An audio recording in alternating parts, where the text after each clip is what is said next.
kita akan buka Alkitab kita. Kita buka di kitab Injil Lukas pasal yang ke-19.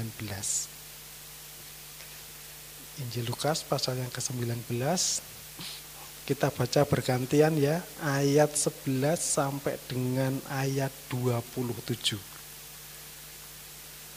Kita baca bergantian, saya ayat yang ke-11, nanti Bapak Ibu Saudara sekalian ayat yang ke-12 dan seterusnya sampai dengan ayat yang ke-27.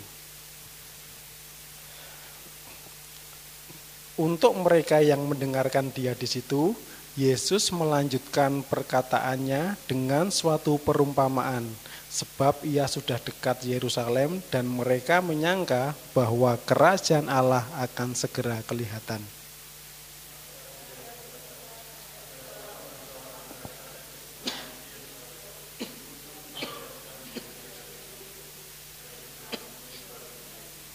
Ia memanggil 10 orang hambanya dan memberikan 10 mina kepada mereka. Katanya, pakailah ini untuk berdagang sampai aku datang kembali.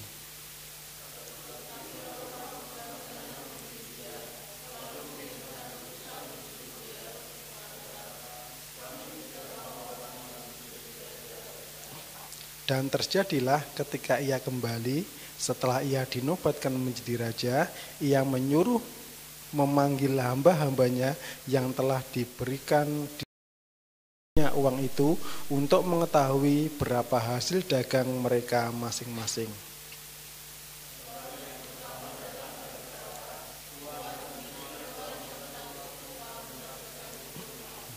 Katanya kepada orang itu, baik sekali perbuatanmu itu, hai hamba yang baik. Engkau telah setia dalam perkara kecil, karena itu terimalah kekuasaan atas 10 kota.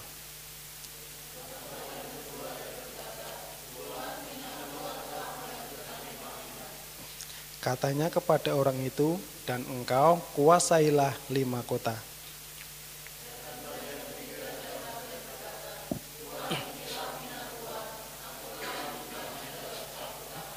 Sebab aku takut akan Tuhan, karena Tuhan adalah manusia yang keras.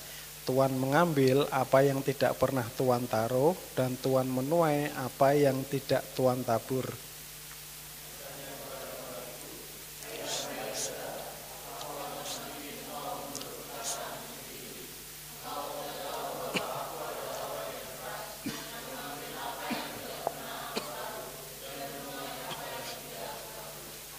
Jika demikian, mengapa uangku itu tidak kau berikan kepada orang yang menjalankan uang?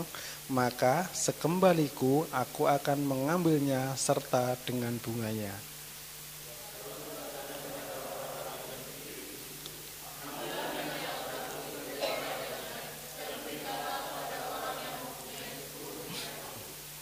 Kata mereka kepadanya, Tuan, ia sudah mempunyai 10 mina.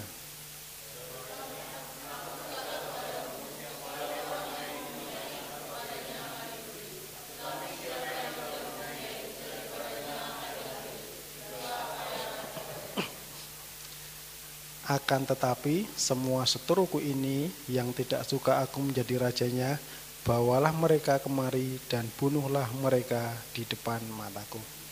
Puji Tuhan, Bapak Ibu Saudara yang terkasih dalam Tuhan, ini adalah perumpamaan yang kalau di Alkitab kita, di LAI itu diparalelkan dengan perumpamaan tentang talenta di Matius pasal yang ke-25 ayat 14 sampai 30. Jadi kalau kita baca dari perumpamaan ini dan juga perumpamaan yang diucapkan oleh Tuhan tentang talenta, ada kemiripan. Ada beberapa kalimat yang nuansanya itu mirip dan hampir sama.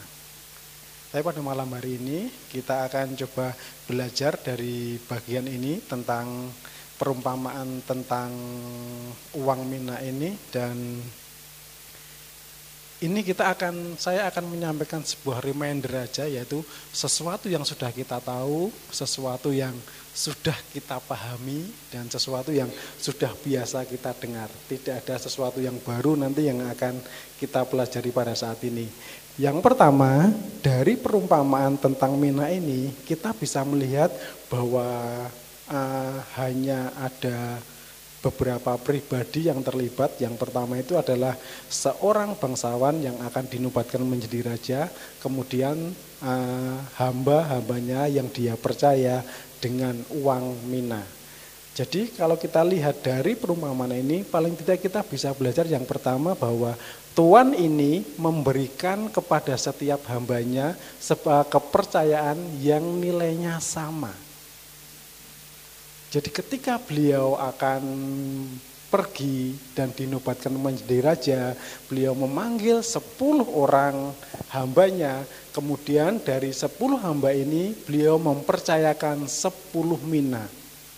10 mina itu nilainya seberapa? Kalau teman-teman buka di kamus, 1 mina itu nilainya adalah 100 dinar. 100 dinar itu kalau saya uangkan dengan uang Semarang pada saat ini, kurang lebih nilainya itu adalah 13 juta. Yaitu kurang lebih 3 bulan dari rata-rata gaji yang didapat orang yang bekerja di Semarang, dengan asumsi mereka bekerja selama 20 hari dalam 1 bulan. Jadi UMK Semarang saya bagi 20, kemudian saya kalikan 100, ketemunya sekitar 13 juta. Jadi sebuah nilai yang sangat-sangat jauh kalau dibandingkan dengan perumpamaan talenta yang pernah kita bicarakan bersama-sama. Kalau 1 talenta itu nilainya 6.000 dinar, 1 mina itu nilainya cuma tanda kutip 100 dinar saja.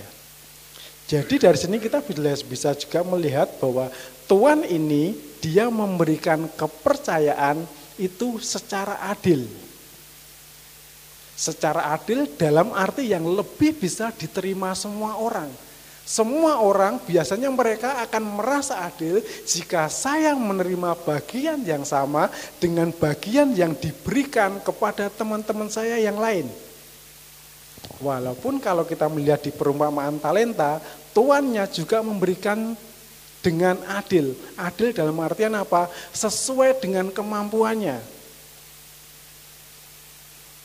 Jadi di perumpamaan tentang mina ini kita bisa melihat bahwa perumpamaan inilah yang menurut saya berlaku lebih general dibanding perumpamaan tentang talenta. Tidak semua orang akan bisa menerima kepercayaan dengan nilai talenta. Itu nilai yang sangat besar sekali. Kalau 1 talenta itu 6.000 dinar, 1 mina itu hanya 100 dinar. Jadi perbandingannya itu 1:600. Itu sangat-sangat jauh. Jadi tidak semua orang bisa menerima kepercayaan dengan nilai yang cukup besar, dengan nilai valuasi yang cukup besar. Tetapi dengan nilai 1 mina, ini adalah sebuah nilai yang sangat realistis yang bisa dipercayakan kepada semua orang. Bahkan kalau kita mau jujur, nilai 1 mina ini kita tidak perlu menunggu mujizat Tuhan dinyatakan buat kita untuk kita bisa memiliki dan mengusahakannya. Kenapa saya mengatakan demikian? Dari banyak lembaga keuangan, mereka banyak menawarkan yang namanya KUR. Baik di bank pemerintah maupun bank swasta, mereka bisa memberikan, dalam tanda kutip ya, mereka bisa memberikan uang sejumlah 1 mina ini kepada semua orang bahkan tanpa jaminan. Jaminannya apa? Jaminannya bahwa saya akan mengerjakan uang ini untuk saya melakukan sebuah usaha. Jadi saya pikir ini adalah sebuah nilai yang paling realistis, yang paling umum bisa diterima oleh semua orang dibandingkan dengan nilai yang namanya talenta. Jadi itu yang pertama, bahwa kita kalau kita mengidentikan diri kita dengan hamba, masing-masing kita dipercayakan masing-masing sebuah mina di dalam diri kita. Masing-masing kita diberikan sebuah nilai yang besar dalam diri kita. Entah itu senilai talenta atau paling tidak itu senilai yang namanya mina. Yang kedua, kita bisa belajar apa? Yang pertama, kalau kita diberi kepercayaan yang sama. Yang kedua, bahwa setiap hamba bertanggung jawab atas mina yang dipercayakan. Jadi dari mina yang diberikan oleh Tuhan itu kepada hamba-hambanya, Tuhan itu memerintahkan supaya apa? Supaya mina itu diusahakan. Saya akan baca ayat yang ke-13. Ia memanggil 10 orang hambanya dan memberikan 10 mina kepada mereka. Katanya, pakailah ini untuk berdagang sampai aku datang kembali. Jadi Tuhan memerintahkan supaya mereka mengusahakan mina ini. Dan kalau kita lihat di King James itu menggunakan kata mengusahakan itu adalah menggunakan kata apa? Dipenuhi itu apa ya? Kalau hotel itu okupasi. Jadi okupasi yang artinya bahwa kalau nanti kita buka di kamus, itu kalau teman-teman nanti buka di bahasa Yunani juga, itu yang artinya apa? To put your capital to work, atau to do business, atau to trade. Jadi put your capital to work, to do business, atau to trade. Jadi untuk mengerjakan bisnis atau untuk berdagang. Dan kalau kita lihat dari bahasa Inggrisnya, itu yang berarti bahwa to put your capital to work, artinya apa? Bahwa ternyata nilai mina ini kalau dibandingkan dengan talenta, itu ternyata di hadapan Tuhan sebanding. Kenapa? Nilai yang 1 mina ini bagi Tuhan itu nilainya itu bukan mina, tapi nilainya adalah kapital. Bayangkan sebuah nilai, sebuah angka yang jumlahnya dalam tanda kutip tidak terlalu besar, yang semua orang bisa mendapatkannya, tentu dengan usahanya ya, kalau dengan orang yang bersungguh-sungguh, itu di hadapan Tuhan itu nilainya adalah sebuah kapital. Sebuah nilai yang sangat besar, sebuah aset, sebuah sistem atau sebuah apapun yang akan bisa mendatangkan sebuah usaha yang sangat besar dan nanti memberikan keuntungan yang sangat besar. Jadi apa yang Tuhan berikan kepada kita, apa yang dipercayakan kepada kita di hadapan Tuhan itu ternyata nilainya gede. Walaupun kita melihat di depan itu adalah sebuah nilai yang kecil, tetapi ternyata di hadapan Tuhan itu adalah sebuah kapital, sebuah sesuatu yang memiliki potensi untuk dibuat sistemnya, untuk dibuat segala sesuatunya sehingga menjadi sesuatu yang sangat besar. Jadi kewajibannya apa? Kita mesti mengelola, mengusahakan, dan mengembangkan mina yang ada dalam diri kita. Sama seperti ketika Tuhan Yesus menyampaikan perumpamaan dengan talenta. Mereka yang diberikan kepercayaan berupa talenta, mereka juga punya tanggung jawab yang sama. Jadi yang dipercaya dengan nilai yang sangat besar, yang bernilai talenta, mereka juga harus mengusahakan dengan sungguh-sungguh. Apalagi yang diberi kepercayaan senilai mina, mereka harus kerja lebih keras lagi supaya apa? Supaya kepercayaan ini memberikan sesuatu yang berkenan bagi tuannya. Kemudian yang ketiga, jadi yang pertama kita belajar bahwa setiap hamba itu diberi kepercayaan yang sama. Yang kedua, setiap hamba bertanggung jawab atas kepercayaan, atas mina yang dipercayakan kepadanya. Yang ketiga, ada penghargaan atau reward untuk mina yang dipercayakan. Kita baca ya penghargaannya seperti apa.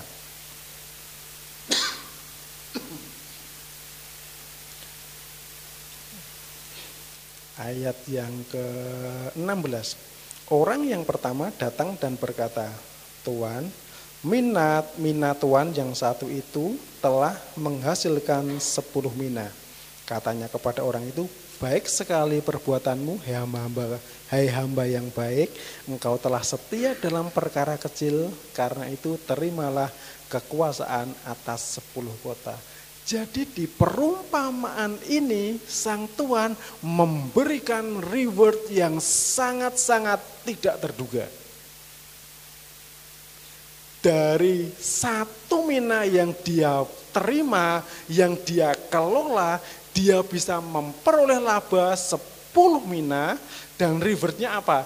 Diberi kepercayaan untuk mengelola 10 kota. Jadi benar yang dikatakan di ayat yang awal tadi, bahwa mina itu nilainya adalah kapital. Buktinya apa? Ketika dia mengusahakan dengan baik, dari 5 dia dapat 10, rewardnya langsung berkuasalah atas 10 kota. Dan 10 kota itu nilainya menurut saya jauh lebih besar daripada 10 talenta.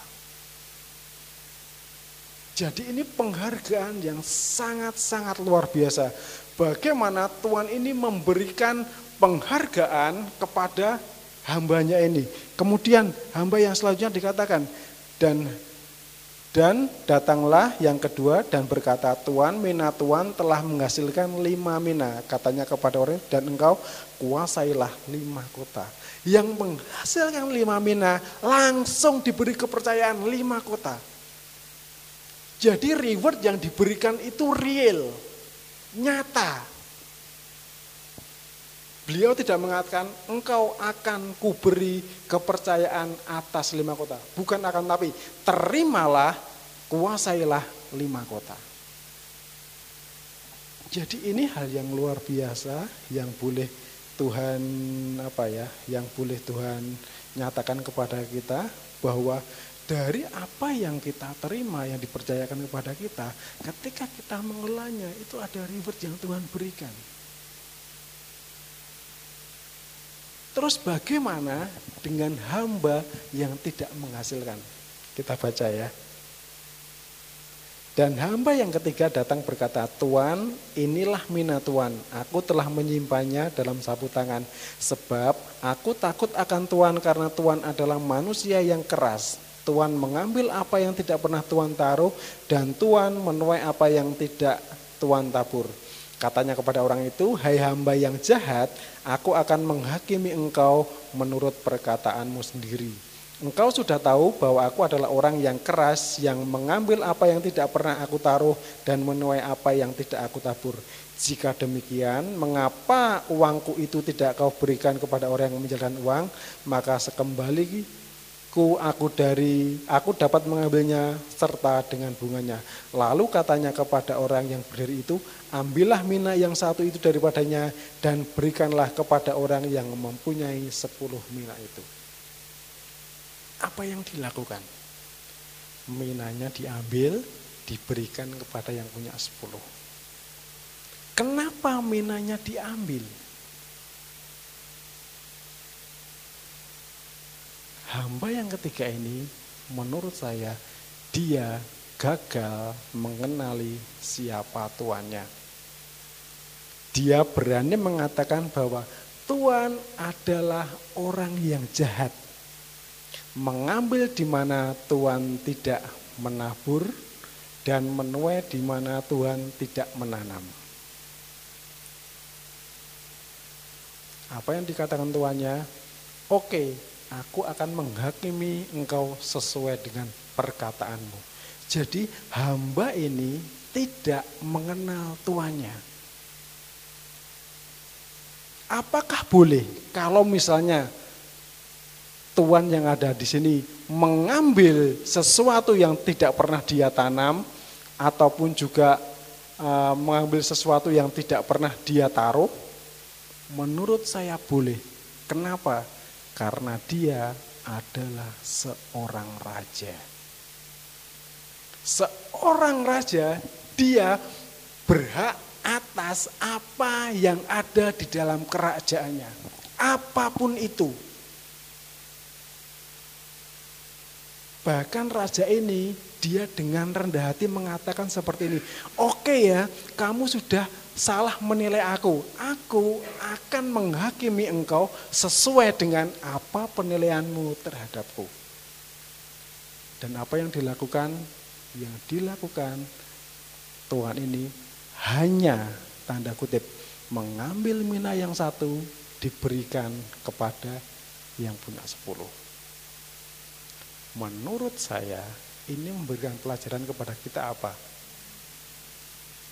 Tuhan ini pengen supaya hamba yang punya 1 mina ini yang belum menghasilkan apa-apa ini, dia boleh belajar dengan temannya yang sudah menghasilkan 10 mina.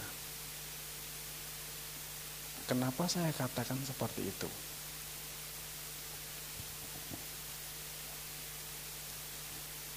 Ketika Tuhan ini mau berangkat, dia memanggil berapa hamba?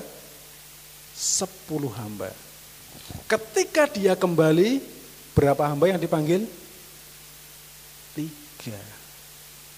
Yang satu menghasilkan 10 mina, yang kedua menghasilkan 5 mina, yang ketiga stagnan. Bagaimana dengan yang 7? Ini yang membuat kita boleh berpikir atau menafsirkan apapun. Yang pasti di sini kita melihat kebijaksanaan dari Tuhan ini. Saya ada sebuah tabel yang bisa kita lihat bersama-sama ya. Dari perumpamaan tentang talenta dan juga perumpamaan tentang mina. Yang pertama dari jumlah hamba. Dari perumpamaan tentang talenta, hamba yang dipercayakan itu ada 3. Di perumpamaan tentang mina ada 10. Kemudian kapital yang diberikan dari 3 orang itu 5 talenta, 2 talenta, dan 1 talenta. Kemudian dari yang perumpamaan mina, kapital yang dipercayakan berapa? 1 mina saja. Kemudian nilai per kapital. 1 talenta itu nilainya adalah 6.000 dinar. Sekitar 3,6 miliar kemarin kalau saya ngitung kalau nggak salah. Kemudian beri perumpamaan tentang mina nilainya berapa? 100 dinar atau sekitar 13 juta. Kemudian tingkat keberhasilan dari kapital yang dipercayakan. Dari 3 orang, 2 berhasil dan 1 stagnan. Dari perumpamaan tentang mina, 2 berhasil, 1 stagnan, dan yang 7 tidak diketahui. Kemudian keuntungan dari tuannya, untuk talenta berhasil memperoleh untung 7 talenta. Kemudian dari mina yang untungnya berapa? 15 mina. Jauh ya, 15 mina itu berapa? Berarti 1.500 dinar saja, enggak nyampe 1 talenta. Kemudian reward yang diberikan di perumpamaan tentang talenta, hanya tanda kutip ya, cuma dikatakan seperti ini, masuklah dalam, turutlah di dalam kebahagiaan Tuanmu. Jadi menurut saya itu sangat-sangat klise. Berbeda dengan perumpamaan tentang mina yang diberikan apa? Yaitu 1 mina, satu keuntungan, 1 mina itu sebanding dengan 1 kota. Jadi reward yang diberikan ini dengan keuntungan yang dihasilkan oleh para hambanya ini benar-benar sangat-sangat jauh. Dari keuntungan 7 talenta tidak disebutkan spesifik apa yang diberikan kepada hamba-hambanya. Sementara dari 15 mina itu secara spesifik dikatakan bahwa mereka dipercaya untuk memerintah 15 kota. Kemudian untuk punishment buat yang stagnan. Di perumpamaan tentang talenta, yang pertama talentanya diambil, kemudian dia dihukum. Kemudian dari perumpamaan tentang mina itu talentanya diambil saja. Dan yang terakhir, pendengar dari perumpamaan ini siapa? Kalau perumpamaan tentang talenta, pendengarnya itu adalah murid-murid Tuhan Yesus. Kemudian perumpamaan tentang mina itu adalah murid-murid Tuhan Yesus, tapi secara khusus itu adalah para pemungut cukai yang sedang berkumpul di rumahnya Sakeus. Jadi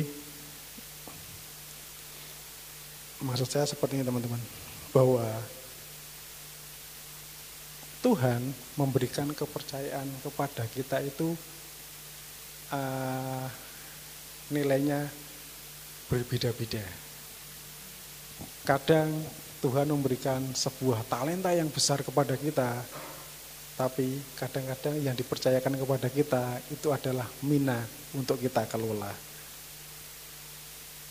Dan dari mina yang kita kelola itu, kita mesti mengusahakan dengan baik, dan kita tidak boleh menaruh curiga dengan Tuhan. Maksudnya apa? Seringkali ketika kita tidak menerima apa yang baik menurut kita, kita langsung seperti hamba yang ketiga tadi ya, dia menghakimi Tuhan, sementara dia lupa Tuhan yang mempercayai kepada dia itu siapa? Dia adalah seorang raja yang bisa memberikan segala-galanya. Kemudian dari pelajaran mina ini apa yang bisa kita ambil, bahwa Tuhan tidak pernah menghukum kita ketika kita mengelola mina yang dipercayakan kita dengan tidak baik. Tidak ada punishment yang Tuhan berikan kepada kita. Artinya apa? Pelajaran buat kita, jangan kita menghakimi orang lain yang mungkin kita pikir untuk dia bisa melakukan sesuatu, tapi dia tidak mau melakukannya. Yang bisa kita lakukan apa? Kita hanya mengingatkan bahwa masing-masing sudah diberikan kepercayaan oleh Tuhan. Yuk, kita pakai itu supaya apa? Supaya Tuhan berkenan. Dan kalau Tuhan berkenan, ada reward yang Tuhan berikan kepada kita.